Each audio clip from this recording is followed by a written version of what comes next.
All right, we're going to move in particular to the state's motion to exclude, for lack of a better term, the expert witnesses. All right, as I appreciate it, the state wishes to exclude the report of Dr. Gerald O'Brien. Is that correct? That's correct, Your Honor. Right. Defense doesn't have a report from Gerald O'Brien, correct? That is correct, Your Honor. All right, so you confess that, correct? There has never been a report. State wants to exclude the report of Dr. Mark Webb. Is that correct? That's correct, Your Honor. There's no report of Dr. Webb. Is that correct? That is correct. So you confess as to Dr. Webb. Yes, Your Honor. All right. Let's move to, is it Andrew Clark? Yes, Your Honor. Yes, sir. All right. Does anybody have a copy of Dr. Clark's report for me? Yes, Your Honor. All right. Let's mark that, if you would. Ms. Newman, take a look at it. If you all agree that's the report you received, let's mark it D1. D2, excuse me. I'm sorry, Judge. Check more base, yeah. All right, Judge, right, Tom.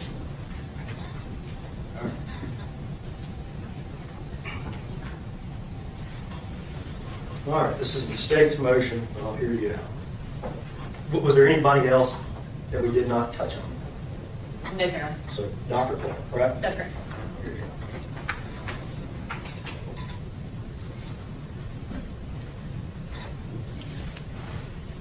May I proceed? Yes, ma'am. Your Honor, the motion was actually filed on August the 30th, 2024. The deadline for motions for filing in this case. We at the time did not at all have a copy of the report from Dr. Clark. I think we were in possession of a CV, but that was it. We received on September the 3rd at 7:09 p.m. We received a forensic evaluation report from Dr. Clark. We still now maintain that his report should be excluded, not because we didn't have it, but because it does not apply the proper standard for insanity. It does not comply with McNaughton, and we believe that it's more prejudicial than probative and would confuse the jury as to issues, which leads to why we do not think that they should be entitled to mention an insanity defense or insanity. His opinion, again, does not cover the McNaughton standard. It appears to cover a diminished capacity standard, which the state of Mississippi does not recognize. In addition, Where is this? I was just handed the report. Where in the report is this? he has a summary opinion, Your Honor, on page 24, the very last paragraph of that page.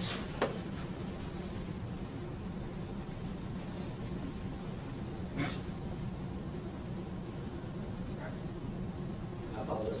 That's right, Your Honor. We believe that that opinion is in reference to a diminished capacity standard upon which the state of Mississippi does not recognize.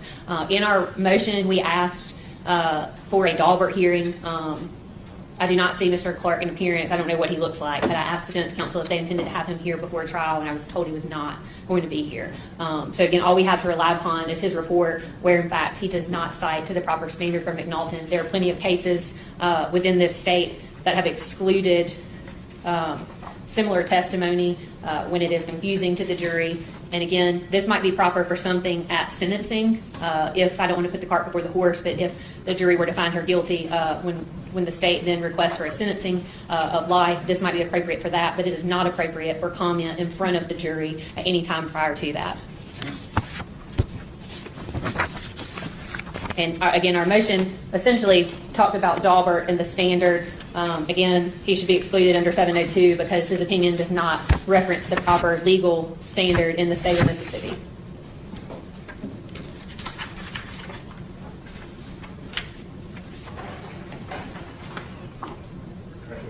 No, sir, Your Honor.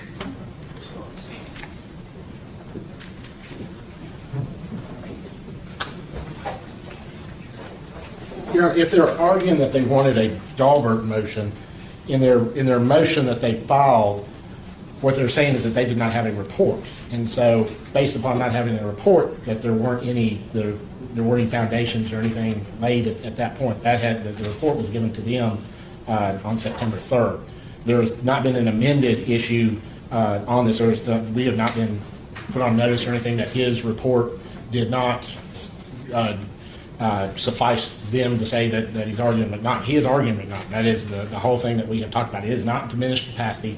It is McNaughton. It's what his argument has always been, and that's what we intend to put on if he's our expert. All right, let me ask this. And saying you've been put on notice about their argument, but their defense, how can they file a motion on something they don't have? No, Your Honor, I agree. We provided that as soon as we got it. We turned around the same day that we got the report. We gave it to them. In fact, I think Dr. Clark did his evaluation on Thursday, and then within a few days had his report, and we provided it to them. That was done as quickly as we possibly could. And I just sort of want to point out, both sides had to get different doctors. Dr. Guglio was the initial person that was supposed to do both the McNaughton and the competency, and then she was not able to do the McNaughton, and so you had to get a separate doctor that then he went and did the McNaughton part for the state. So both sides have had the same issue. Well, hang on, as I recall, Dr. Gugliano basically stopped the interview once she asked the defendant whether or not she had ever abused prescription medication, and she basically said, I'm going to plead the fifth to that. She said, I can't testify as to prescription issues. I'm not a psychiatrist. I mean, had the state been provided evidence, not what somebody says. We're lawyers, we're not witnesses, right? They could have gone a different direction. Bottom line, they're both lanes. Okay? They're both lanes. You want me to exclude them both? Well, I think both of them have to come in, Your Honor. And part of this is not again, most of the case law was talking about if it's obviously, I think the court says this is not intentional on either side. This is just dealing with psychological issues, and we had to reevaluate, right at the end. Both of us had to get new experts. Both of us were jumping through hoops to make that happen. We provided a report. They've provided a report. There's not surprise. The trial's next Monday is when that's set for. That's the main issue. Is if this stuff is coming in, if we're giving you, or either side's giving reports right at the last minute, that's what the court sort of is addressing as far as excluding all this information and stuff, and that's not what the intent is. We tried to move heaven and earth to get the new expert down here, get him to do an evaluation and get the report done. And we think the report suffices, and it is definitely not diminished capacity is what we're arguing, Your Honor. Okay, well, let's nail this down. Are you arguing automatism by way of involuntary intoxication, or are you arguing McNaughton? We're arguing McNaughton, Your Honor. So you're not arguing automatism by way of involuntary intoxication? We're not saying voluntary intoxication. Involuntary. We're not saying involuntary intoxication. We're saying that there in the report there's a whole bunch of different issues that are going on, and that's what impacts her ability to make the determination between right and wrong. And that's in a summary at the very end, Your Honor. All right. With this having been turned over, like, if Dr. Clark is available by Zoom to speak to Smylie, he should be available by Zoom to speak to the state the next few days, shouldn't he? I don't have a problem with that at all, Your Honor. In fact, I was surprised that didn't happen with Dr. Pickett. Where I made my analogy about you complaining about Dr. Pickett. Dr. Pickett turned over the report in 7 days, procedurally. So you're not on good footing here. How about that? All right, anything further? There you go. All right, reply by the state. For clarification, we have permission to talk to Dr. Clark about... That's what we'll get to. Okay. Which page? Sorry. All right, by way of reply, let's start here.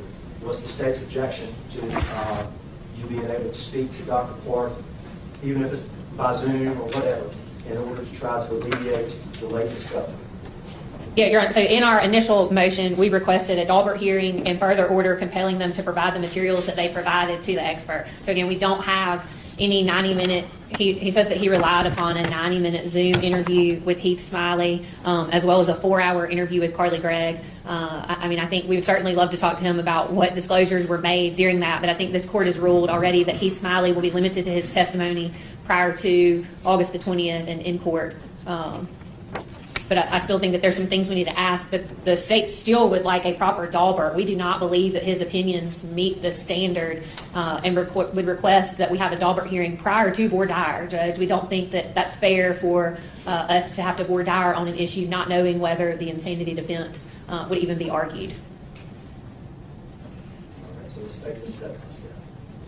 It's the state's objection to the court granting you time and Zoom meeting. However, and you discussed this with Dr. Clark. What's the objection to that? No objection, Your Honor. If he's willing to talk to us candidly.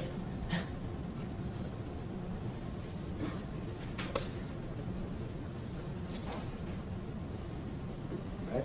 Is there anything else in Dr. Clark's report that you've not received? Court's indulgent. I'm not sure, he may can clear this up, pages of Carly's diary. It's been my understanding that there's some other diary out there that we don't have, and of course, if the defendant doesn't intend to introduce it into evidence, we might not be entitled to that. However, if he relied upon that, we certainly would want to know which diary he's talking about, the ones that were produced by the state in evidence or the ones that are in the custody of the defendant. I'm completely lost here. First of all, how does anybody intend to get a diary? That's Orange law. The diary is hearsay evidence. That's basic first day, second year of law school evidence class. How do you propose that you're going to get a diary into evidence? Of the defendant? Her own statements? Never mind. Okay. Excuse me. Yes, sir. All right, so all you have is a diary of the defendant, Gregg, correct? So, Your Honor, we produce some of Carly's diaries in evidence. Law enforcement sees some. It's our understanding that the defense is also in possession of some additional diaries that they took out of the home after law enforcement left. And Does granted, the defense have some diaries they intend that they gave to Dr. Clark? no, Your Honor, everything that was given to Dr. Clark was from the state's discovery. Okay, so it is only the defendant, Gregg's diaries, correct? If that's what they're saying, the pages that were produced in discovery, if that's all he relied upon, that's fine. We just wanted to make sure that we know what he's relying upon. Yes, sir. So there's no other diaries by the state, No. by the defense? No. All right, so there's no diary of Ashley Smylie by the state? The state did not produce a diary of Ashley Smylie. The defense emailed Dr. Pickett on August the 22nd a typed, what they had labeled Journal of Ashley Smylie, and that's what Dr. Pickett was relying upon in his report. Does the defense have some purported diary of Ashley Smylie? Your Honor, it's a visitation log that I labeled journal, but it was turned over the day I received it to both Dr. Pickett and Ms. Newman. It was CC'd on the email. So the day I got it in my possession to send to Dr. Pickett, it was sent to the state. And Your Honor, I apologize for talking over. We are in receipt of that. We're not alleging that we're not. Whose journal is this? Allegedly, Ashley Smiley's. Where did you receive Ashley Smiley's journal from? Your Honor, it was in a packet that the family brought to me that had divorce proceedings and those type documents in there. It's a visitation log that she kept that had various issues written in there. So the day I received it and found it, I gave it to the state and Dr. Pickett, the state's expert. So we have an expert relying on unauthentic, on hearsay if hearsay is not able to be authenticated. Double hearsay that can't be authenticated.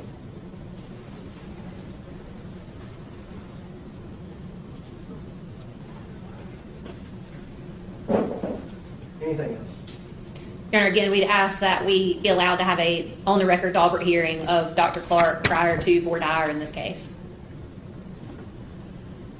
Mr. Kemp, is there an objection to the state having a Daubert hearing before trial? You know, if they, I guess after talking with Dr. Clark, if they still want to do that, I don't have any objection to doing a Daubert hearing if they need it. Hopefully it can be resolved by them talking with Dr. Clark to clarify that he is doing McNaughton. If he's doing McNaughton, I think that answers their question for him. It's not diminished capacity. All right. Anything further? Yes, sir, Your Honor, that Dr. Clark not be able to amend his findings subsequent to our conversation. All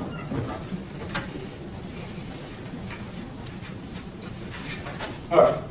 The court is looking at Rule 17.2, Rule 17.3, and Rule 17.4. There's no argument that the defendant requested rule evidence that requested discovery under Rule 17.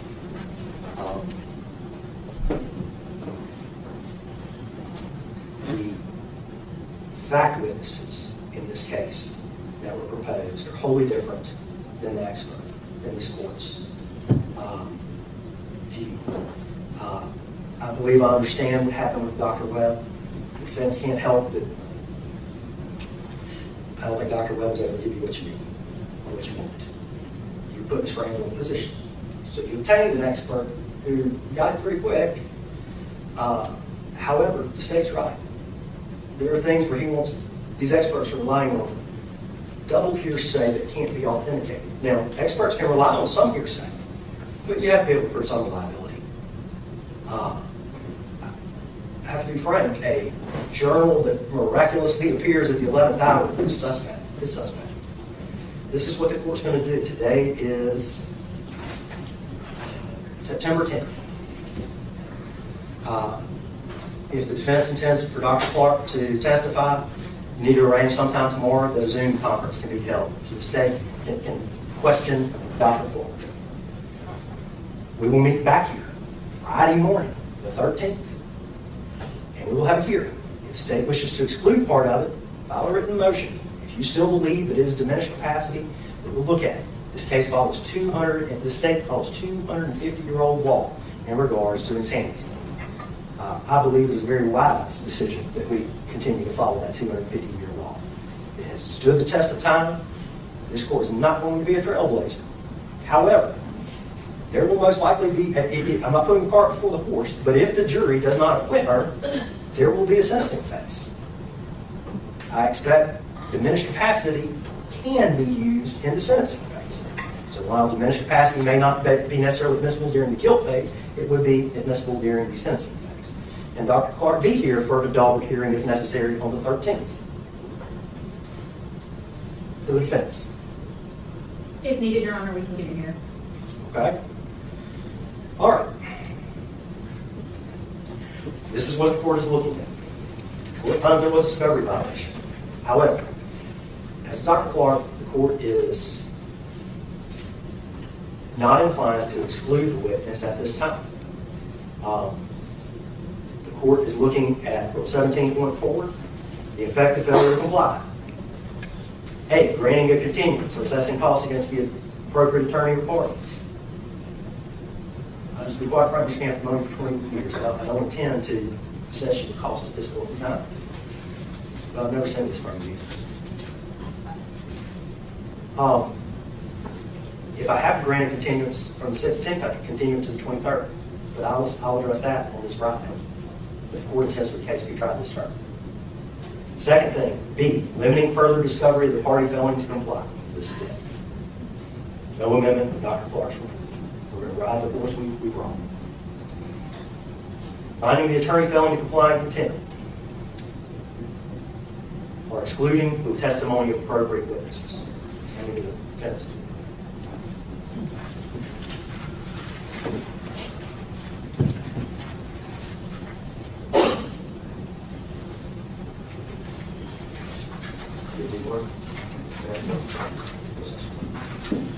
All right, the court went over arrest warrant.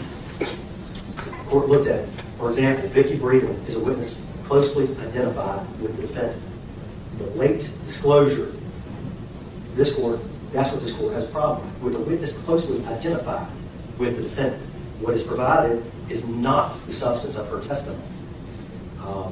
Same with James Daniel Ford. What the rules are concerned with is not a listing of witnesses. Nowhere in the rules does it say provide a list of witnesses. It says provide the name, the address, the substance of the testimony, written, recorded, or oral otherwise. When I look at Vicki Breeden and James Floyd, Shara Higby, Tricia Gilbert, those are witnesses closely identified with the defense. For those reasons, the court stands by its prior ruling. Heath Smylie. Mr. Smylie has made it very clear that he wishes to stand with the defendant. That's a witness, closely identified with the defense. It will be limited to everything he's testified to before or the statements previously provided by the state. As to Dr. Andrew Clark, the court is going to delay its decision, allow the state time to interview the witness, prepare any objections that need to be made, or conduct a discovery hearing. The court believes that's a fair way to allow the defendant to put forward her evidence, whether it be in sentencing or in the guilt phase. But that's going to be the court's ruling right now. We will reconvene here this Friday, the 6th, at 9 a.m. I expect at that time for the state to announce either you're prepared to proceed or we're not prepared to proceed. If you're not prepared to proceed, why are you not prepared to proceed? And what in particular will you need to proceed? All right? The second thing the court will be looking at is a Dahlberg-style hearing, if required. We'll be looking at, is this diminished capacity evidence, or is this McNulty evidence? And I'll hear arguments as to why it's diminished capacity or why it's McNulty at the time. All right, is there anything I've made clear for the state? All right, just to be clear, the Friday the 13th, right, this Friday? Yeah, I'm sorry, I said Friday the 6th. Yes. Friday the 13th, Thank excuse me. Fortunately, I can imagine how to hear. Friday the 13th. All right. Is there anything I've been clear on, Mr. McKinney? No, Your Honor. All right. Were there any other motions by the state? Court's indulgence.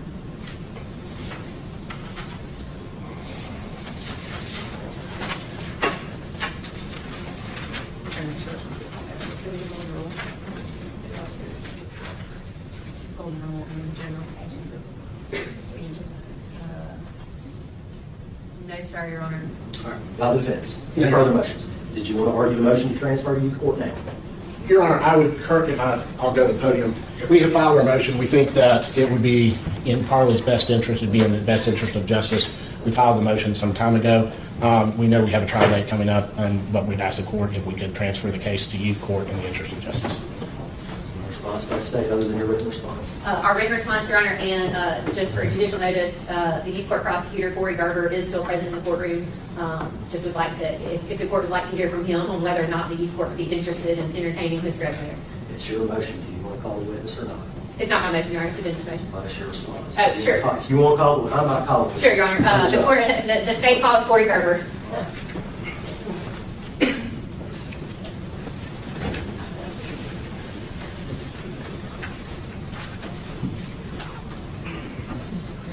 Mr. Gerber, do you understand that you were still under oath? You're still sworn to testify? Yes, Your Honor. Mr. Gerber, I believe back in June of this year, my office contacted the youth court and sent y'all a copy of the motion and possibly our response in opposition to the defendant's motion to transfer to youth court. As a representative of the youth court, do you have an opinion on whether or not the youth court is the appropriate venue or jurisdiction for Carly Gregg, who's been charged with murder, attempted murder, and tampering with physical evidence? Under the rules, under the statute, youth court should only be handling cases where there's a reasonable prospect of rehabilitation. I have not followed this case, but I am unaware of any reasonable prospect of rehabilitation in the juvenile justice system for someone who has committed the crimes which you have just listed. No further questions, Your Honor. Cross-examination. Corey, if the individual, I guess, had some mental issues and things like that, there are, I guess, different avenues that the youth court could follow, correct? I'm going to need you to clarify your question. You have, I guess you have counselors, and you have people that could come in and see her, correct? We do have counselors. So Region 8 has a counselor on staff at the Juvenile Detention Center who visits with children who are detained there, yes. And right now where Carly's at is she's in solitary confinement because she has no, she's in the adult jail. She doesn't get to, she has to be housed separately. So for this entire time, she is in solitary confinement. She didn't get to interact with any of her other people her age or anything like that. If she was at the youth court and at the youth detention center, would she be able to interact with people her own age? And she would be isolated. It's like sound separation. She is considered to be an adult. It's fairly clear that under the federal rule that anybody charged as an adult cannot be held and detained the same as a juvenile. When she was detained at the Juvenile Detention Center, she was kept separate from the juveniles there, so she would still be kept separated. Well, this would be if it's sent back. If she's sent back, she would be a ward of the youth court at that point. If you're saying that the case is transferred back, and Yes. Yeah, I mean, at that point, she would be considered a juvenile, yes. Right, and she could interact with people her own age. Sure. She could be getting counseling, she could be getting things of that nature. What about her schooling? She would be able to be doing schooling, correct? She would. Right. Right now, she has no access to schooling whatsoever. So there are actually programs and benefits about going back to the youth court, wouldn't there? Mr. Camp, I want to clarify. If she were adjudicated in the youth court, these would be the dispositional alternatives. One would be 90 days in detention. So for 90 days, not counting the amount of time that she's already spent detained pre-trial. So and the idea, the meaning behind the statute would be the intent that she can only be detained for 90 days. So, to be my understanding, she would possibly have to be released upon being transferred back because she's already exceeded the 90 days that would be considered for disposition. Secondly, the other alternative would be Oakley Youth Developmental Center. The average stay at Oakley is 6 months, 6 to 9 months, to which she would be released on parole, all of which she could receive some type of counseling. Yes, the question is going to be, is that counseling, is Oakley Developmental Center, or is the 90-day stay in the Juvenile Detention Center enough to rehabilitate for purposes of the acts that are alleged? My opinion is no. Now, she could get some help, though, correct? That's the only, right now, she's not getting any, I guess she's seeing a counselor through Region 8, but there's no schooling, there's no long-term counseling, but you have long-term counseling at Oakley, correct? Long-term counseling, again, it would be 6 to 9 months. Should she be found guilty in this court, she would have available to her all of the resources that are available to anyone at the youthful offender unit, which would include possibly education and the like. She would have the adult services that are allowed. The question, though, is could she be rehabilitated in the juvenile justice system? I don't, again, haven't followed her case. I don't have a social summary in front of me. I'm not prepared to make that decision other than based on the allegations of the crime.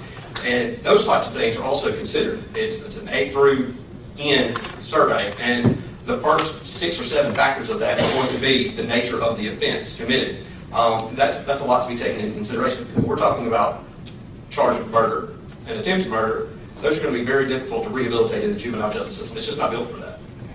No further questions, sir. No, Your Honor. Any further witnesses not stand? Nothing further, Your Honor. Any witnesses in reply by the defense? No, Your Honor. All right, any further argument about stand? Your Honor, none other than what's already in our motion, our response. Any reply by the defense? No, Your Honor. The court's going to deny the motion to transfer the defendant to youth court.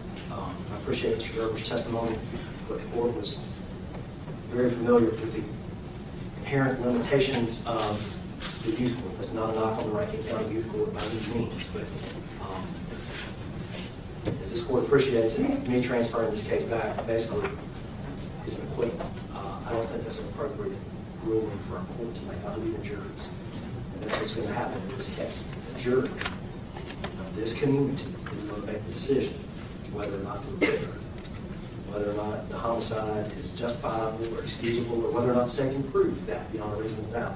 Those are not questions for a judge. That is a question for the jury. This court will not stand in the way of the jury. All right. State's giving me an order denying the motion transfer back to youth court. All right. We will reconvene here this Friday morning, September 13th, unless I receive an order from the state that no motions are necessary and you're prepared to proceed to trial, or notification to that effect. All right? We'll meet back here this Friday morning, September 13th at 9 a.m. Then it will remain in custody. See y'all back there. And, Your Honor, we have one issue that we'd like to take up in chambers with you if we could.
Madison Gregg, call number 2024-34169.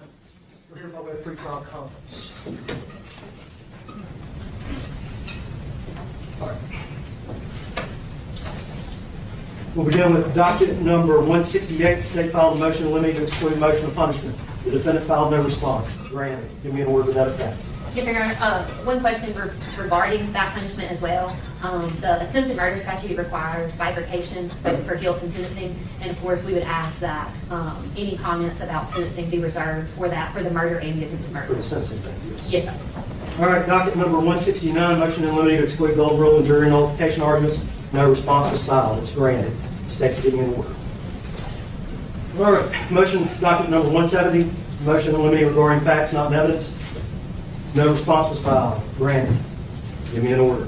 Document number 171, motion in limine regarding speaking rejections. No response was filed. Motion is granted. Document number 166, motion to suppress urine test. Heard from the state. I read the state's motion. Excuse me. I read the defense's motion. I read the state's response. State's burden of proof. Do you have any witnesses you wish to call? I'm sorry, Your Honor. It is the state's burden of proof. Does the state have any witnesses it wishes to call? Sure, Your Honor. The state calls Corey Gerber. All right.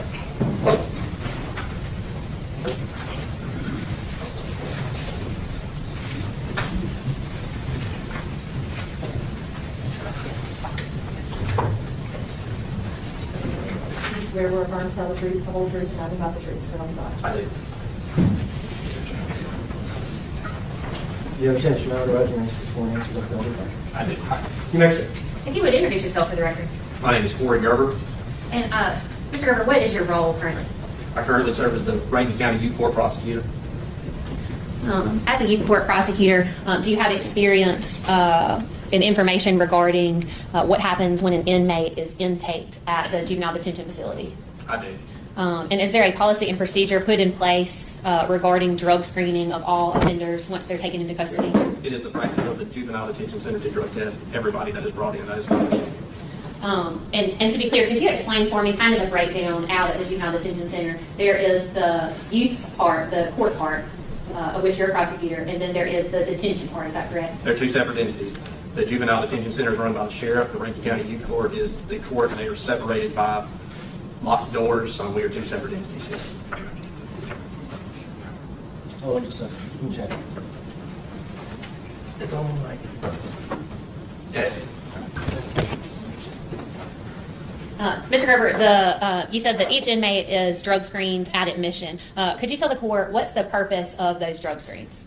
My understanding is that every child detainee that is brought to the Juvenile Detention Center is drug tested for the purposes of safety. There are multiple things that are done when a child is brought in. One, they are to meet with a mental health crisis assessor. The other is they are drug tested. And my understanding is that they are drug tested just to make sure that whatever substances are in their body for purposes of medical care. And are you familiar with the drug screening that's done in conjunction with that? I am. Could you tell the court about that? So those are observed screens. Those screens are taken. Once the screen is done, they are presented to the lab. Then the lab would run those tests. The lab is on site. That is a very expensive piece of machinery. I am not an expert in how that machine is run. I can tell you that that machine is calibrated once a week. Every time that the machine is started before any tests are run, there are controls that have to pass. You have 3 attempts to pass those controls. If the controls do not pass at that time, the machine has to be recalibrated until the controls do pass. Otherwise, we do not run tests. And Mr. Gerber, do you have any personal knowledge about whether or not that machine was running appropriately on March the 20th of 2024? I do not have any personal knowledge other than if it wasn't running appropriately, it would not have been running. So they would not have performed a test if it was not working appropriately? They would not have ran the test if it was not working appropriately. You talked about that there's some checks and balances in place and calibration to make sure that the machine is running correctly. How reliable are the results from these particular drug screens? They're very reliable. If they weren't reliable, we wouldn't use them. We wouldn't waste anybody's time or money doing a test. I will say they are not confirmed tests. So typically what you have is whenever a urine test is had and you get a result, if that result is a positive test, what would typically happen in a case like that is that urine would be sent off for confirmation. We do not do that. We use that test primarily for assessment, not for any evidentiary value. We are not presenting that information to the court without some other types of discussion. And so the screening's done for safety. The screening has some checks and balances in place. And you said that the results are very reliable. So if someone had presumed tested positive during one of those screens, like the defendant did in this case, that would be very reliable? It would be reliable. If there was any question, typically what we would do is send that person for a separate test. depending on what you're testing for is going to be the question. There are some things that we test for that are not as reliable as others. An example would be methamphetamines.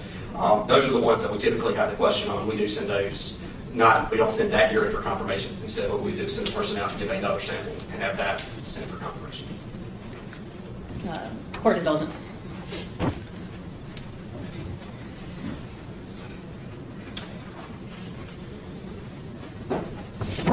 Mr. Herbert, with regards to the test performed by Carly Gregg, has anyone provided you anything to show that that particular test was not reliable? I don't recall seeing that test, nor has anyone mentioned that it wouldn't be reliable. No further question. Cross-examination. Thank you, Your Honor.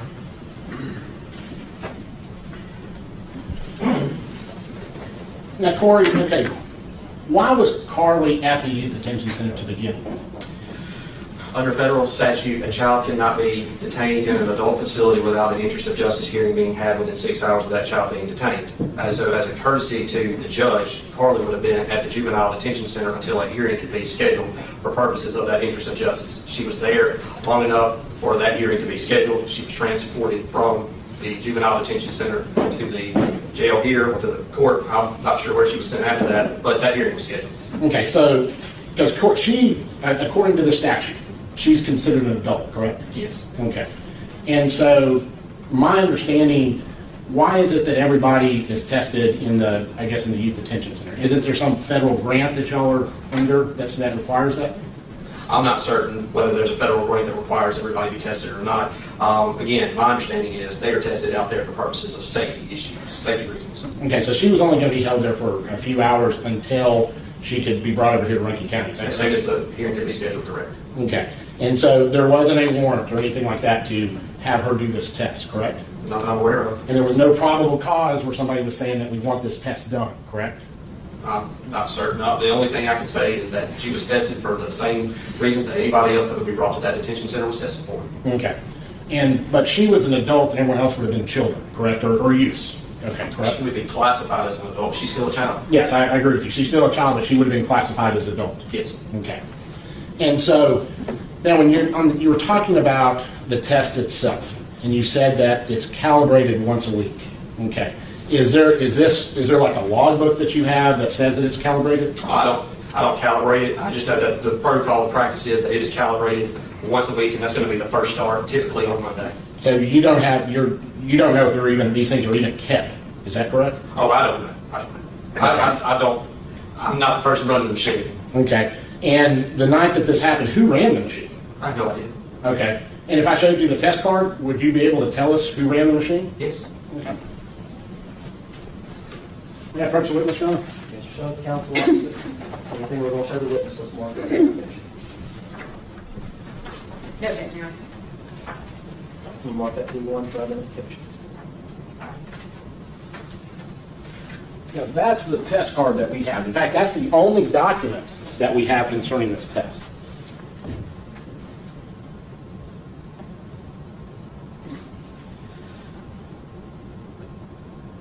This is the only document. There's no there's no back sheet to this. That is the only document that we've been presented.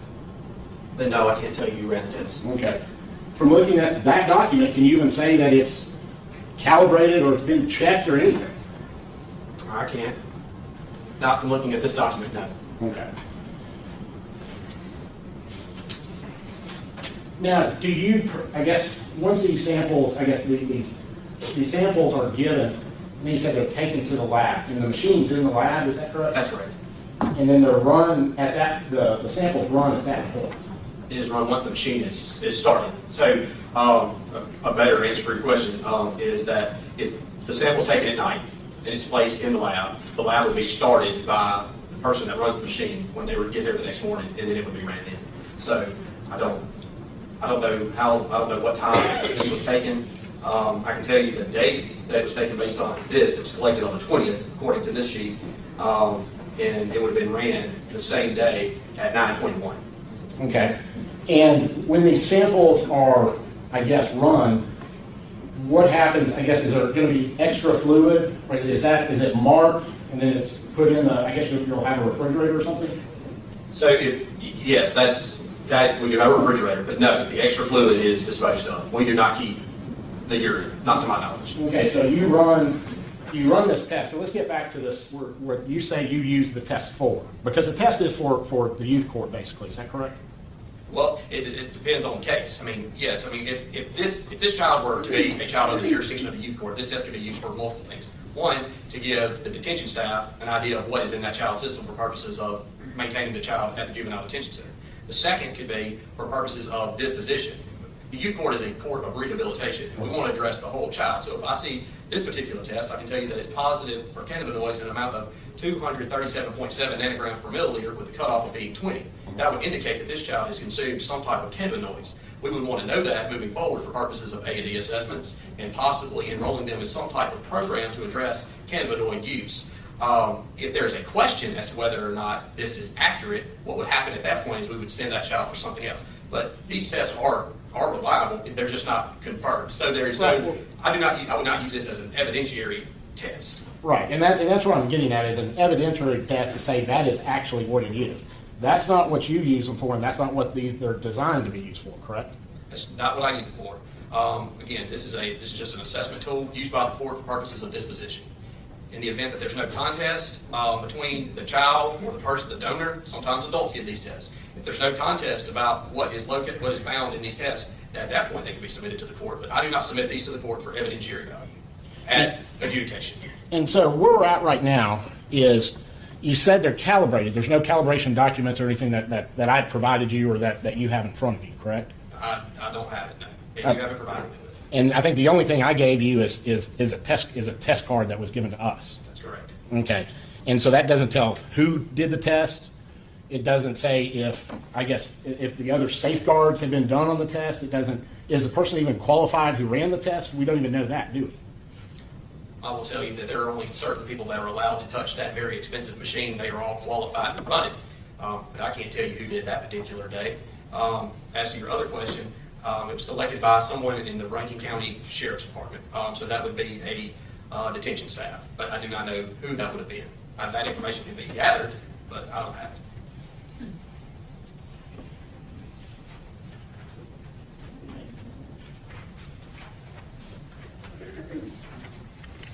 No further questions, Your Honor. Can I read the exhibit with my court reporter? Yes. I'm trying to steal your exhibits. Really? Raise your arm. Mr. Gerber, as I understood it on cross-examination, you said these tests are for, again, safety and medical purposes for the detention staff as well as the donor? As well as disposition. In the adult world, that would be sentencing. We want to make sure that we have all the information available to us to make sure that the rehabilitation process happens. So they have multiple uses, yes. When the detention center finds someone is tested positive for a substance like Ms. Gregg did in this case, why is that important for them to know from a safety standpoint? Well, for example, if it had been fentanyl, we would have taken the child directly to the hospital. The other is we want to make sure that there's no interaction with anything else that's going on. I don't work in the detention center. I don't want to speak for them, but I mean, I think it's fairly obvious that we want to know if the child is under the influence of any type of drug while they're in the detention center. And if the child admits that they've used drugs, would that tend to corroborate the test results as well? Yes. Do you have any information that Ms. Gregg did not corroborate this test? Did you sit here today? No, I don't have any information. No further question, Your Honor. Stand down. State may call its next witness. No further witness, just argument, Your Honor. Defense have any witnesses that wishes to call on this issue? No, Your Honor. All right, argument by the state.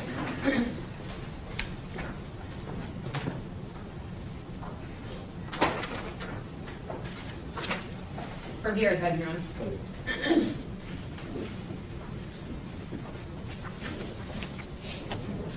The state outlined in our response and then filed an amended response. I want to bring that to the court's attention. Initially, we believed that the Juvenile Detention Center was under a particular grant through the OJJDP, which is the Office of Juvenile Justice and Delinquency Prevention. That federal grant does require drug testing. Upon communications with the Board of Supervisors, it's actually a different grant than we initially cited in our response. So I did file an amended response attaching the appropriate grant that does, in fact, require drug screens of all offenders at entry. or that does require, drug screens, as well as the Rankin County Sheriff Department's Juvenile Detention Center Policies and Procedures 2.2F. Those were provided to me by the Sheriff's Department, which again outlined that each offender is screened there at the detention center immediately. It also outlines the policies and procedures that are to take place upon entry. These screens, as you heard from Mr. Gerber, are very reliable. The state is not attempting to use this screen for quantification, rather for presumption. As pointed out in our response, the defendant has admitted during particular evaluations and through other witnesses that she did in fact use marijuana. She has said that she used it during her assessment with Region 8 as well. She says that she smoked it. This happened on the 19th. She says that she smoked it on the 18th at least.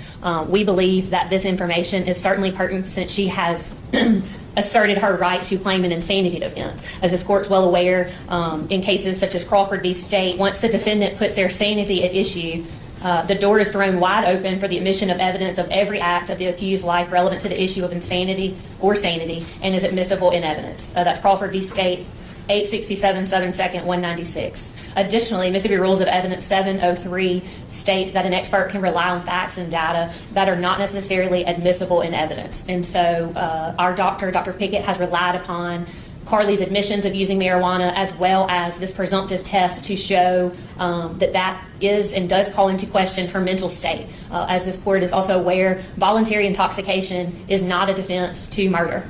It does not entitle you to an insanity defense. And so we believe that 703 as well as Crawford and the admissions by the defendant make this test even more reliable. This isn't just a piece of paper that shows that she had marijuana in her system. We have the defendant herself saying that she'd smoked marijuana at or around the time of the crime, as well as additional witnesses that we intend to introduce. As outlined in our arguments, we also believe that this urine screen is akin to the DNA buccal swab found in Maryland v. King. There was a 3-part test.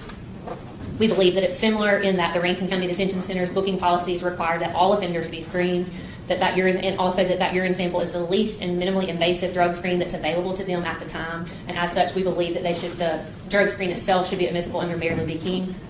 Also as cited in our arguments, and what Mr. Gerber talked about today was that these tests are done for the safety of both the offender as well as the facility. And we believe that that record is actually a part of Carly Gregg's medical records. And because of that, and because of her claim of insanity, she has waived all medical privilege with regards to anything that might have to do with her mental state at the time of the crime. Specifically, we cite to Rule 503F of the Mississippi Rules of Evidence, as well as the cases outlined in our response.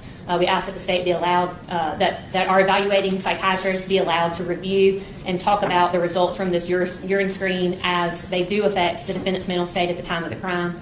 And then additionally, we would argue that if a search warrant was required, Holloman v. State would apply.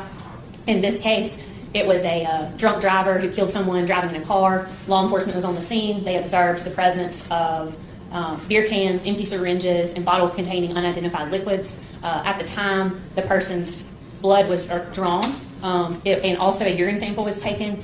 There was the presence of methamphetamines and cocaine. This sample was taken without a warrant, similar to what we have here, and the court found that a warrantless search is permissible in certain exigent circumstances if it can be shown that grounds existed to conduct the search that, had time permitted, would reasonably have satisfied a disinterested magistrate that a warrant should be properly issued. And similar to Holloman in this case, the substances that were in Ms. Gregg's system at the time can dissipate over a period of time. And this screen was done on the 20th. She was brought over hours later, and we would argue, Your Honor, that if a warrant was if we had received a warrant, had to serve it on her and get an additional sample, that would be even more far removed than this sample was on the 20th rather than the 19th at the time of the crime. We would, of course, also state that, as pointed out, it's going to come into evidence that Ms. Gregg was using marijuana. And we believe that if it doesn't fall under the warrantless search and for the safety and within her medical records, and the alternative, the state would argue that this would fall in the inevitable discovery doctrine. And admittedly, under that doctrine, you have to show that law enforcement, there was some misconduct, and that but for the misconduct, these items would have come forward. There's been no such misconduct in this case. However, there is a test that outlines when things would come into play if it was inevitably discovered, and we believe that's the same thing with this urine screen.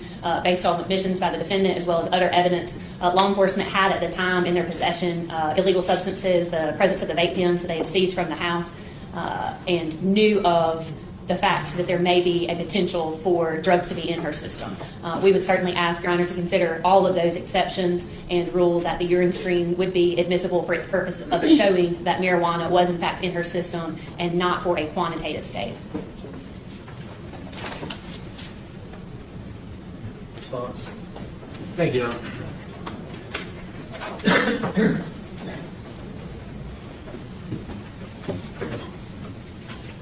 First of all, Your Honor, I'm just going to briefly touch base. The state brought up the fact of basically the indigent circumstance where you can draw blood. The Supreme Court of the United States changed that in McNeely, Missouri versus McNeely in 2013. You now have to have a warrant.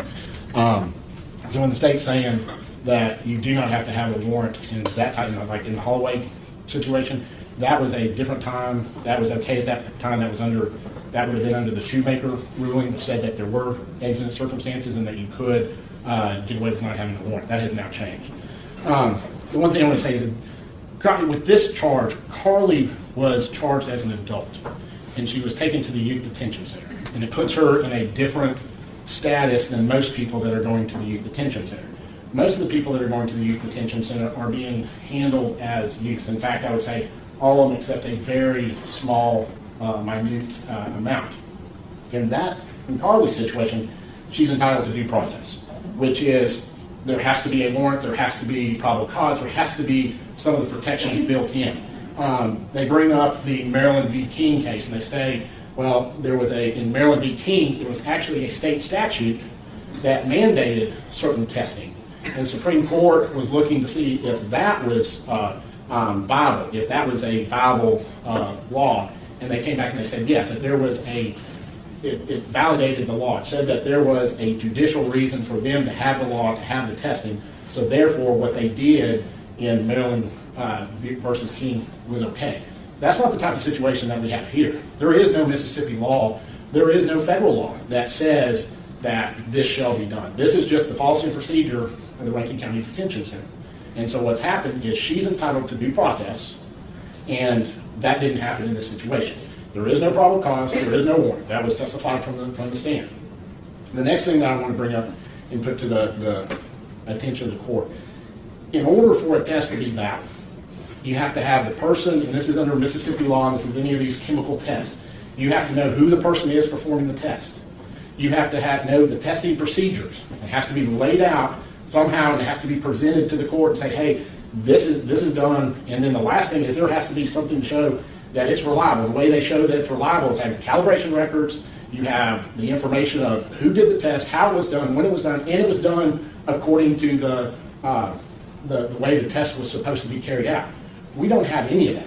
The only thing that has been presented to us is a one-page paper, and on the bottom of the paper, it's document 1 of 1. It's not 1 of 10 or something like. There's a whole bunch of other documents that go with it. You have a test card. The other thing that comes into play is the state is wanting, they say, well, first of all, the test is not designed to be a standalone test. It is not to say what you're seeing in that test is what's in her system. It's only an identification test. They use it for that purpose. They do not use it for evidentiary purposes. What the state's wanting to do is take that test and then turn it into evidentiary purposes. They say, well, we just want to have it as like an identification kind of thing. Well, no, they're wanting to, in their reports, they're going in and trying to say whether or not she's under the influence at the time based upon that test, which is an invalid test. It does not show, it doesn't meet any of the requirements of being a valid test by how it was done, who did it, was it calibrated, did they follow the protocols, none of that stuff. None of it has been provided to us.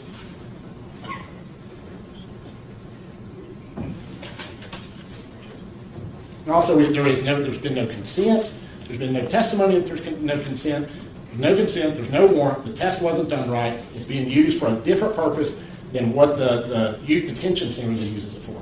For all those reasons, Your Honor, we ask that the test be excluded at this time. Secretary, make any reply? Is there?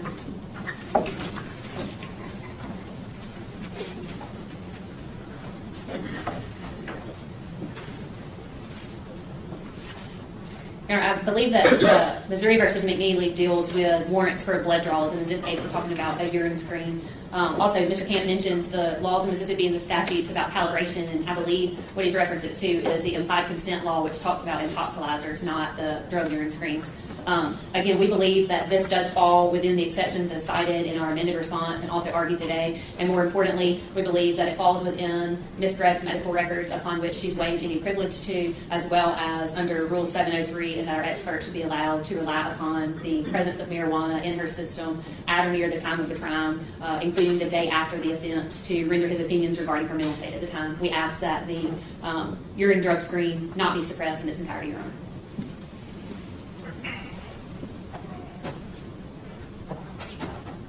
All right, this court looked at several different cases, in particular Skinner, Von Rath, Vernonia, Maryland versus King. In addition, the court also read Chandler versus Miller, Ferguson versus City of Charleston. In this particular case, because the need for a warrant is greatly diminished here, where the arrestee was already in valid police custody for a serious offense, supported by probable cause, the search is analyzed by reference to reasonableness, not individualized suspicion. Reasonableness is determined by weighing the promotion of a legitimate governmental interest against the degree to which the search intrudes upon an individual's privacy. The court would find that the government has there's a legitimate governmental interest in determining whether or not somebody is under the influence in the juvenile detention center, not for the purposes of prosecution, but for the purposes of safety of the accused. Obviously, like Mr. Gerber testified, if somebody tested positive for fentanyl, there's serious withdrawal issues. Well documented. It's not hard to find that out there. I'm not sure the juvenile detention center is equipped to handle those types of situations. That's a valid governmental reason to do it. Looking at Skinner, Von Rath, and Vernonia, the court believes that falls into that. Additionally, the court looked at Jones versus State, Mississippi case cited 881 Southern 2nd 209. The physician-patient privilege was waived in this particular case. And in Jones, the evidence was actually used to prosecute the person. That was not the intent of this evidence. The intent of this evidence was to find out whether or not there was a critical medical need that needed to be assessed at that moment. Now, the court would have a different holding if the state was attempting to offer this to prove possession of cannabinoids or some other crime, but that's not what it's being offered for.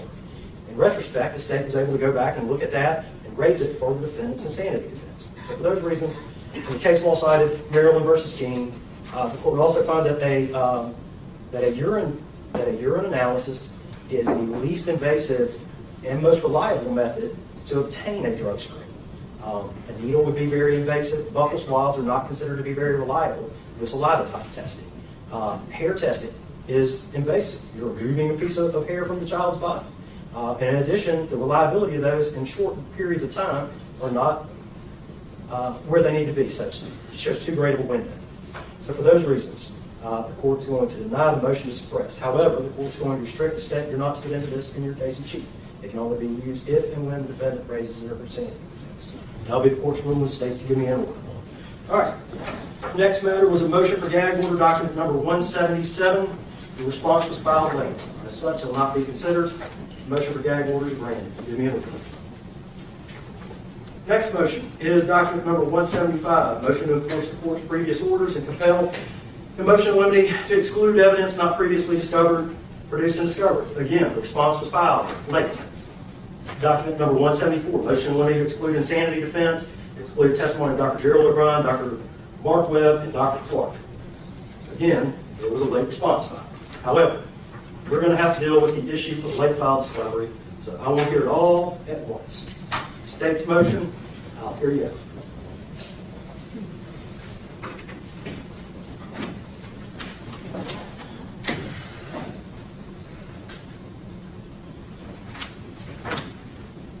Court's indulgence, I'm trying to get it.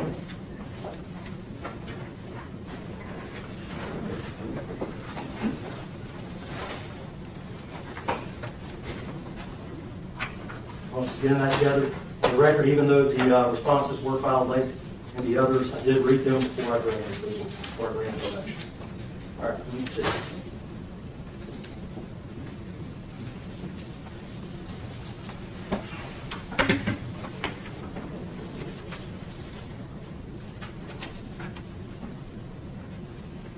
And I'll start with our Yes, motion to enforce the court's previous orders to compel and motion limited to exclude evidence not previously produced in discovery. This court entered an order directing both parties to exchange discovery that was in their possession at that time by August the 20th, 2024. I think actually we were talking about 2-3 times before.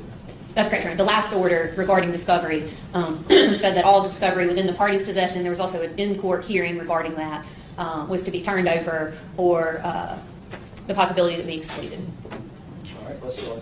So What are you trying to exclude? Which witnesses? yes, sir, Your Honor. So as of August the 20th, 2024, the state had 0 witnesses from the defendant and or any substance of their testimony. So we filed this motion on August the 30th asking that pretty much any evidence that they sought to introduce at that point be excluded because we have received none. So to be clear, the defendant had dropped off an external hard drive, a jump drive at our office. It contained photographs. It contained an investigative journal by someone by the name of Amber Floyd. It did not contain anyone's testimony, anyone's information, and we were not provided the substance of anyone's testimony. During that same meeting, this was plea negotiations. The state had offered and asked, and quite frankly begged, for the names of anyone who would provide any information regarding the defendant's potential mental state at the time. We were not provided that information. However, the defense attorneys told us during that meeting that they knew the names of several teachers, as well as had a statement that the victim, the living victim in this case, Smylie, had prepared, where they had sent him questions and he responded to those questions in writing, as well as other witnesses. We asked that that be turned over on that day. It was not. We've asked that it be turned over subsequent to that, and it was not until September the 3rd that the state received a list of witnesses from the defendant. And I apologize, Judge. May I get that? You have a copy of it? Yes, sir. Of the list you received? Yes, sir, Your Honor.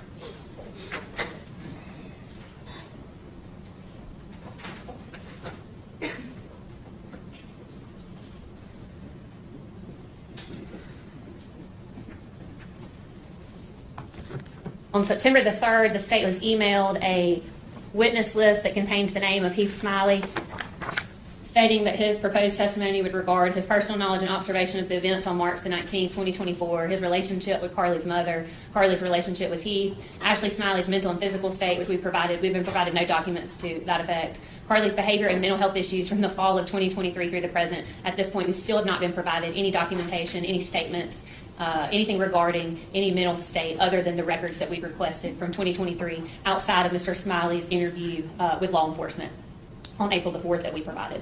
Additionally, it says that he will talk about the investigation in this matter by the Sheriff's Department as well as the Rankin County District Attorney's Office. Essentially, Vicki Breland has pretty much the exact same substance of testimony. That is the deceased victim, Ashley Smiley's mother. Next witness is James Daniel Floyd. He is the brother-in-law of the deceased victim, Ashley Smylie. We have no substance of his testimony other than he will testify regarding his personal knowledge and observations regarding the events on March 19, 2024 and the investigation by the Rankin County Sheriff's Office. No information provided by him other than that, with the exception of contact information. BG, who the state has interviewed, and SR, who the state has interviewed. Next, they list a Shira Higby. It is believed that Ms. Higby is a teacher and that this is one of the individuals, again, that the defendant knew about far in advance of August the 20th. As well as Tricia Gilbreth. Again, it appears to be a teacher of Carly's that the defendant knew about far in advance of August the 20th. They next name Dr. Andrew Clark, which he was not retained before August the 20th, so of course that was not in their possession at the time. We have a separate motion regarding Mr. Clark. And then Corey Gerber, which we do not object, of course, to the testimony that he provided. But certainly, so we're asking that any testimony that Mr. Smylie is called to testify about outside of the 2 statements that he's provided to law enforcement in this case be excluded. We ask that any testimony by Vicki Breland regarding anything at all be excluded, that the testimony of James Daniel Floyd regarding any type of testimony be excluded, that BG, anything outside of the interviews that he's provided to our office be excluded, and those have been turned over to the defense, as well as SR. Same thing for her. Our office provided statements to them, recorded and typed up interview notes. And then we're asking that Shira Higby, Tricia Gilbreth be excluded. And of course, we asked separately that Dr. Andrew Clark be excluded. But those were all people that were in the possession of the defendant prior to August the 20th, 24. In addition to... Hang on, before we leave that, do you have a copy of the witness list as well? Yes, sir. May I approach? Mark Espen. And Your Honor, for the record, I'm going to show it to them. I have the email where it was sent September the 3rd at 4:15 to our office.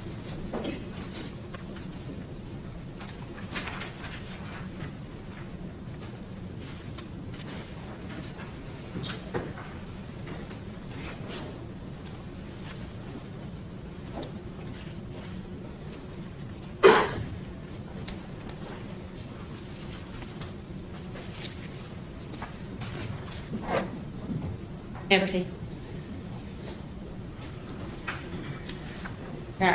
We, of course, outlined our arguments within our motion as to why we believe that those witnesses should be excluded. I mean, first and foremost, the fact that they violated this court's multiple orders regarding discovery, that by their own admission, they had this information and for whatever reason chose to wait till September the 3rd to produce it. There's no good reason other than willful conduct for them to have done such. There were multiple conversations between the state and the defense about turning over this information. This is not new information. This is not something that wasn't in their possession. This is something that we certainly believe is akin to a willful attempt to hide evidence. We ask that each of those witnesses, with the exception of Mr. Smylie, in the testimony that he's previously provided to law enforcement, be excluded. Would the court like for me to proceed with regards to our other motion in limine for the experts? No. Any further argument as to these witnesses? No, sir. All right. I'll hear the response.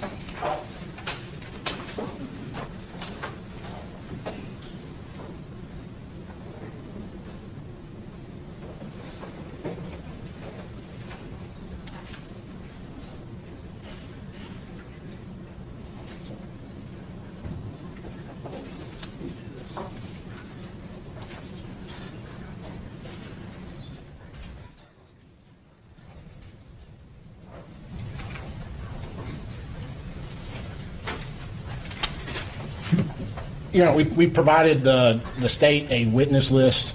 I think it was sent over on the 3rd of September, if I remember, and I think that's when it was told to the court. I don't think the state is saying that they're surprised as far as any of the witnesses. I think what they're asking for is for the witnesses to be struck. I have brought some case law dealing with that issue for the court, if I may approach, Your Honor.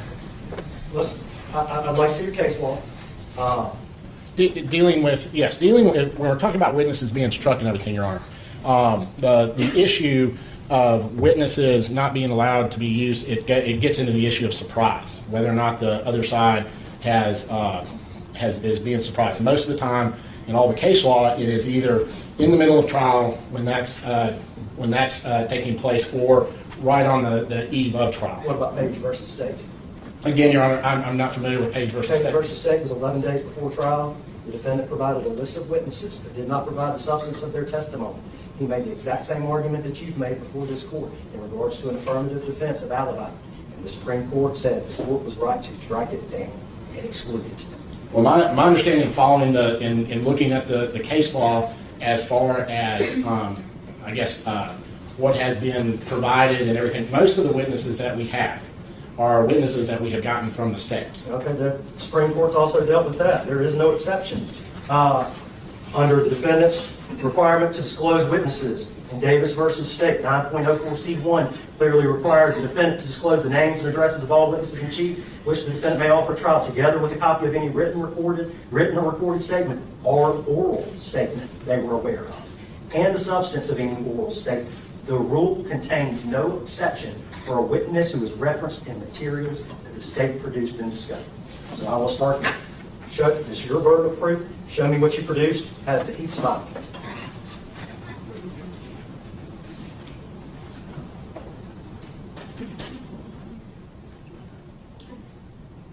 We don't have any written statements from Smylie. Did he give you any oral statements? Just what the same thing that he's given to both sides. I mean, that's the... Great. So all he'll be able to testify to is what was provided in the state's discovery, correct? That's correct, Your Honor. Okay, so he'll not be testifying to anything other than what he's testified to in open court or what he's given a statement on. That's correct. Okay. All right, that was pretty easy. Vicki Breeden, show me what you produced. I think it's what has been proved. Has there been anything? What's in the witness list? It's what's on the witness list, Your Honor. There were no written statements from her. It's not just written statements. There was no. You practiced law here for 20 years. You know this. You know this. They told you something, you have to turn it over. So if Vicki Breeden said, hey, I knew A, B, C, D, she doesn't necessarily have to write it down. You have to tell them about it.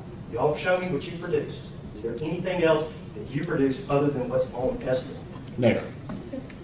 James Daniel Ford. Show me what was produced other than James Daniel Ford. It would be the same, Your Honor. There's no written statements or anything. It'd be. What about oral statements? Did he give an oral statement that would be relevant? I'm sorry.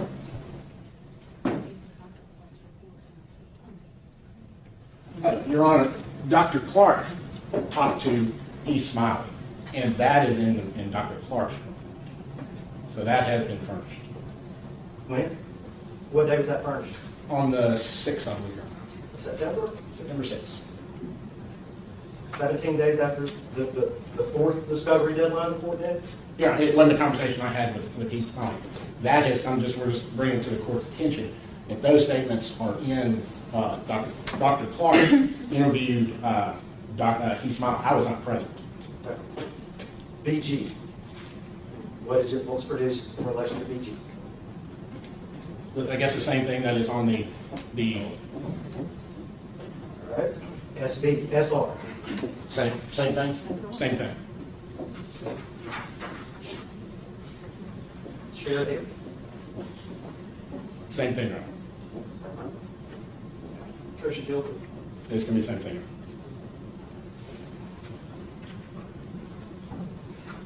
Okay. Let's start. Let's take Tricia Gilbert first. And I understand your participation, Mr. Kemp. It seems that you didn't do the discovery. I did not do this. I did not do this list. I have not talked to these witnesses. These witnesses, I am dealing with other witnesses and other parties, so I'm not familiar with. Okay. So let me ask you this. Even though the rule prohibits this, the court's going to require two attorneys to respond to this. Okay. So I'll let Ms. Todd take this. All right. Is that fair? Did Ms. Todd deal with these witnesses? Yes, Your Honor. Thanks. Your Honor, I wish. Hold on just a second. As to Tricia Gilbert, what did you turn up? Your Honor, during a session I had in the DA's office with Ms. Newman and Ryan Berry, I relayed to them that the oral statements that the teachers had made to me during that session. In fact, it was even referenced. It was even referenced in their expert report, which we got last night at 6:30 p.m. Our expert We'll get to report. that. We'll get to that. Yes, sir. Our expert So report. what do you have, other than your word, that you gave these statements to the state? Well, Your Honor, I didn't record my conversations with the state, but I also told the state during the documents that she's talking about is my direct examination. They asked me if I had any written statements for any witnesses, That's and I not what said, the rule says. Did you speak to Tricia Gilbert? briefly, Your Honor, What did Tricia Gilbert tell you she's going to testify to? she's going to testify to what exactly I told the state she was going to testify to. No, you tell me. I have to make Yes, Your Honor. I'm making a She's decision. going to testify that she was one of the last teachers that saw Carly on the day she left the courtroom, and that Carly did Where's not that seem at? angry. Where's that? Your Honor, I don't have the witness list in front of me, but I believe it says in the witness list. Thank you, Your Honor. Your Honor, in the witness list, it says that she will be regarding her personal knowledge and observations from Carly from the fall of 2023 to March 19th. Carly's behavior and demeanor during the fall of 2023 to March 19th, 2023, based on her personal knowledge of Carly's relationship with her mother, Carly's personality, and her relationship with Heath Smylie and Carly's performance in her classroom. That's exactly what she's going to testify to. And the reason we took it back to the fall is it shows you that she's had Carly in her room for that long. She knows what she's like. So what did she tell you that you intend to elicit? I just intend to elicit that when Carly left the classroom that day, she did not notice anything that seemed Carly was upset, that Carly was angry, or that Carly had anything but a positive relationship with her mom. Where is that in Your Honor, the state sent us the same stuff in their witness list. I had this conversation with the state in person. I didn't feel the need to write it all out again. Okay. So you don't have any proof other than what you say as to Tricia Gilbert, I mean, I correct? could call Ryan Berry if I needed to, but no, Your Honor. He's a lawyer. He's not a witness. Well, But if you feel the need to, I mean, I'm not going to stop you. But that's not, how's that relevant? How's what you just said relevant? That she seemed fine when she left school? Well, Your Honor, I think it goes to Carly's demeanor, Carly's personality, and it will go into what. Say that any objection to a teacher saying that she seemed fine when she left school that day? Your Honor, if that's what she wants to elicit from that teacher, and that's her only testimony, that she seemed fine and she had a great relationship with her mother, we would love for them to call her as a witness. All right, nothing other than that. Let's sir. go to the next witness. Okay. Next witness. Andrew Clark, Going in reverse order. We'll go with the expert second. Shearer Higby, same thing. Okay. Show the court what you turned over in relation to Sheriff Higby. The same thing that's listed here, that She anticipates that she'll testify regarding her personal observations of Carly from the fall of 2023 to March 19th of 2024, Carly's behavior and demeanor from the fall of 2023 to March 19th of 2024, her relationship with her mother, Carly's overall personality and performance in her classroom. All right. What's she going to testify to about the relationship? Exact same thing to what the other teacher will testify to. Well, let's articulate it clearly. Okay, to articulate it clearly, Your Honor, she'll be testifying to that she's known Carly and had Carly in her classroom for the better part of a year during the 2023-2024 school year. She saw Carly on the day of March 19th, that she has known Carly and her mom for quite some time, that Carly is a good student, a good kid, not a troublemaker, not a troubled kid, and that... That's a lot of character evidence for what particular pertinent trait. Your Honor, I think it goes to what the state will be trying to introduce as Carly having some troubled child with a history of violence, which is just not true. State have any objection to the witness testifying that that witness saw, that witness taught her that year, she saw her on that day, that she's a good student, a good kid, not a troublemaker, not a troubled kid? I think the last part we would object to until after Ms. Gregg testifies, and then she can put on her character witnesses. But as far as her observations of Ms. Gregg on that day, that she was not, didn't seem in distress or abnormal, and that she had a good relationship with her mom, we do not object to that testimony, Your Honor. All right. We'll allow that testimony and that testimony only until we get to character witness testimony. Who's the next witness on your list? The next witness on our list is SR, followed by BG. These witnesses are the same witnesses the state's going to call, and we're calling them for the same reasons, Your Honor. Okay. So you didn't turn anything else over? No statements from the juvenile witnesses, I right? haven't even spoken to SR. So What about BG? BG spoke to him briefly, but the testimony is the same thing that the state recorded in their interviews. All right. And they won't be allowed to testify to anything other than what's in the state's interviews. As the court pointed you to the case law, there is no exception to discovery requirement for the defendant just because they're listed in the discovery by the state. So you can't elicit anything that's not in their report. Wasn't planning to. All right. Who's the next witness? The next witness is James Daniel Floyd. All right. Show me what you turned over in relation to Mr. James Daniel. Your Honor, the only thing we're anticipating calling Mr. Floyd about is just what he saw on the day of the investigations. I have not had personal conversations with Mr. Floyd. He's just going to confirm the demeanor of Mr. Smylie during the investigations when the police were at the house. How's that going? I think it will be relevant to the case in chief when we start talking about the investigation that's going on in cross-examination with the Well, I state. thought you weren't, he's not testifying to the investigation. What's he going to testify to about the investigation? Your Honor, I feel like talking about this now is somehow going to prejudice Carly with the jury, so I'd rather... Ms. Todd, you can't hide evidence. You can't go to trial and then not know what the witness is going to say. This is basic 101 law. Mr. Camp, can you cite me a single case, one, where a defendant got to go to trial and not tell them what the other side is going to say? I definitely agree. We have to turn over our evidence to you. And relate. We're really. Who is James Gilbert? I'm sorry, what was the name of the witness? James Floyd, Yeah, who's that? Carly's maternal uncle. Excluded. That's excluded.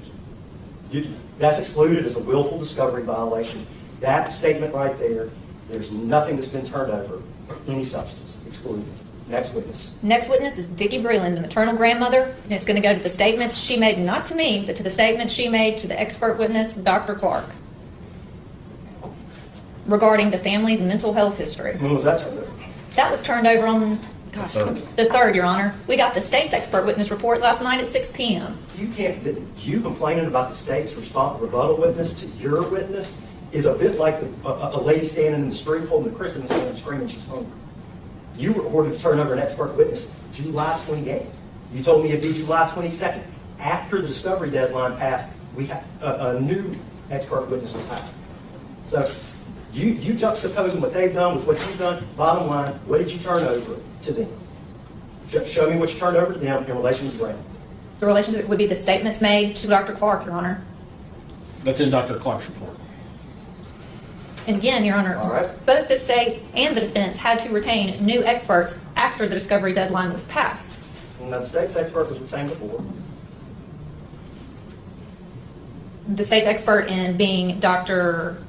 Well, the state retained Dr. Gugliano. You instructed the defendant to plead to assert her Fifth Amendment rights during conversation. No, we didn't, Your Honor. She It did. says so in Dr. Gugliano's report. 2-1 question. And then I just got finished reading some of Dr.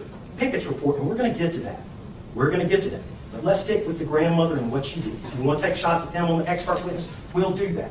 Show me what you turned over in relation to the grandmother before August 20th. Your Honor, Before we didn't August- have anything for the grandmother before August 20th. That only occurred after the report we received from Dr. Clark, in which Dr. Clark spoke with the grandmother. You're representing that you had no conversations with this defendant's grandmother. Not to the nature of anything with the case. We have discussed the trial in general and explained the trial process, Your Honor. We have talked about how Carly's doing, but not anything that would go to testimony that she would put on at trial.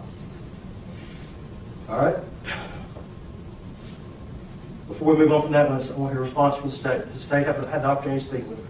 Your Honor, no, and I'm looking at Dr. Clark's report. There's no mention of an interview or discussion with Vicki Breland. If they could point me to where in the report it says he You have relied Dr. upon Clark's her. report? You have a copy of Dr. Clark's report? I don't have it with me, Your Honor, but he did have a Let's go conversation get with it. Ms. Go get it. We move on to the next. I mean, I can't talk about Dr. Clark's report if you don't have a copy of it. would you like me to proceed with Mr. Smylie until we can? Sure. Same thing with Smylie. He has given a statement in which was listed in Dr. Clark's report as a 90-minute Zoom conference call. He has done a witness interview, which we received from the state, and several just with the body camera footage of things that happened on March 19th. That's what we're calling him to talk about. Smiley's testimony will be limited to the matters turned over before August 20th.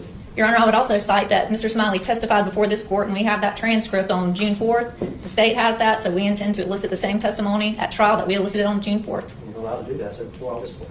Perfect. I said before August 20th. All right. Is that everybody on this? Yes, Your Honor. All right. If you would return the court's exhibit.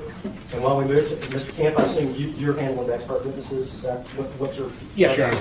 All right.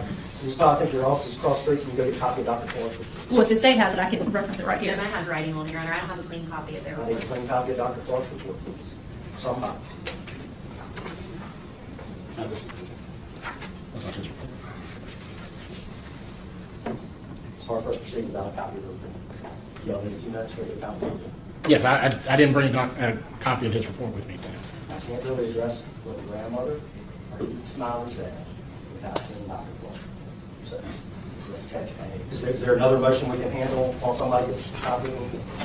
Either one, you got. There's two lawyers. I don't Can you get a care. copy of it? Okay. Well, Your Honor, I don't think the court has yet ruled on the state's motions that we did timely file, in which we also asked that the state not be allowed to make speaking objections. We also asked that the state. I didn't see that. I did rule on the speaking objections. Your Honor, our motions were so good, they filed the same ones. As to the They're speaking great. objection. and- Thank you, Your They're Honor. granted. I didn't see those. They're granted. Do we have any other motions we can hear before somebody can get me a copy of Dr. Clark's report? We can do our, we have our cursory motion to move it down to the youth court that we filed sometime before. I'll be happy to hear that. Can we work on getting Dr. Clark's reports? Someone, anybody? Yeah. Your Honor, may I address briefly the substance and just cite the court to the attachment that I filed, which shows that we were missing each statement, the teacher's names and substance of their testimony, Dr. Webb's report, and potentially a journal of Ashley. That was on August the 20th when we signed for it, so they knew at that time that we did not have the teacher's names or the substance of their testimony.